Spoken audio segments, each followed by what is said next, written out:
I do not support people who leak playtests of the game. I don't believe it's the right thing to do, especially when signing legal documents. Anyone who is considering sharing content on their YouTube channel or other places are putting themselves at risk, and I wouldn't recommend it. This video is just going to talk about some of the features I've seen, and it's not sharing or promoting the leaks. Battlefield has gone under a playtest period, and even though every participant has been forced to sign an NDA, which is a non-disclosure agreement, people have still broken that deal and have been uploading clips to YouTube of Orbital, the one with the rocket. Now, because of NDAs and the gameplay being striked, I don't want to get a copyright strike, so no gameplay will be shown, but if you search around, you can find it. I'm not encouraging that, EA, so don't expect the gameplay here. Let's talk about the details without showing any videos. Final disclosure, this is an early preview of the game, so nothing is final. The game is taking a lot of inspiration from Battlefield 4 with a very similar layout to it in the spawn selection area. So if you just imagine the Battlefield 4 layout screen,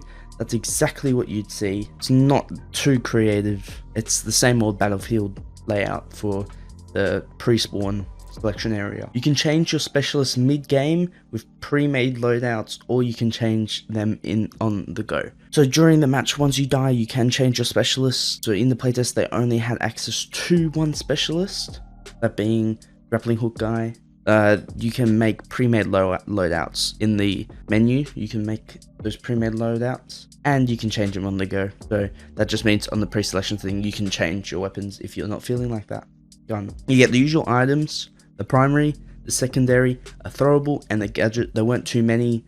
The throwables only really had grenade and flashbang, and the gadgets had a rocket launcher and an ammo box. When changing your attachments of your weapons in the actual match, you can change the muzzle, the magazines, the scope, and the foregrip, which is very smooth from what I've seen. So it's very fluid to change into. It's not too much of a struggle. So if you can tell you're going into a building, just quickly change scopes. You can punch metal fences and it breaks forward. For Conquest, the tickets start at 900. When aiming down scope, a compass will appear at the bottom for marking targets. Destruction is similar to the old Battlefield way, with wall segments being more pre-made, not like Battlefield 5. That may just be a feature of the playtest. So just like in Battlefield 4 and the older games, if you would shoot at the wall, it would just explode once and nothing else would really happen. But I added that playtest notice because remember, it is a playtest, so they have lots of work still to go,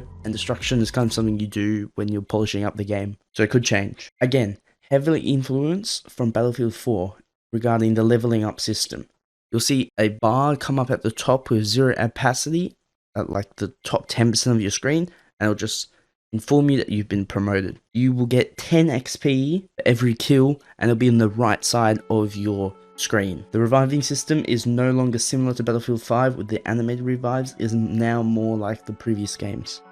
Just like before, when you prick someone with a needle or defib, it's going to be much quicker revives. You get 10 seconds to be revived, or you can just skip it and go back to the spawn selection area. They are copying Call of Duty's tactical sprint, where the gun will be lifted up, being unable to aim for a longer amount of time because you have to recover from it, but it will result in much faster running. So if you need to get somewhere quickly, if there's a tornado behind you, put on the tactical sprint and you'll run out of it. The grappling hook is very smooth, and they still have a lot of work to do. For example, the helicopter propellers aren't working right now, so it does look kind of funny if you are watching it. It is funny to look at that because it's just like moving around and the propellers aren't moving. There's still lots of things to work on. Battlefield 2042 does still have a lot of visual bugs, but remember, this is a playtest, not the final product of the game, and they still have 2 months for polishing the maps up. The game is looking very promising. I'm not overly glad that it was leaked though, because we aren't seeing the version that DICE intended us to see, causing people to think this game is broken. I already saw in comments people were like, Battlefield is not ready for release. What is this garbage? It's a playtest, people. It's not the beta. They didn't intend for the public to see it. Let's just wait for the beta when they show their actual game that they're happy to see, because the beta will be a much more completed version. 2 months, it's almost 3 months, is a lot of time. We'll get the beta soon and we'll be able to enjoy the much more polished version of it. I hope this video informed you well, and if you do want to see the gameplay, I'm not going to stop you. It is accessible on the internet. Once it's out there, it's going to be there forever.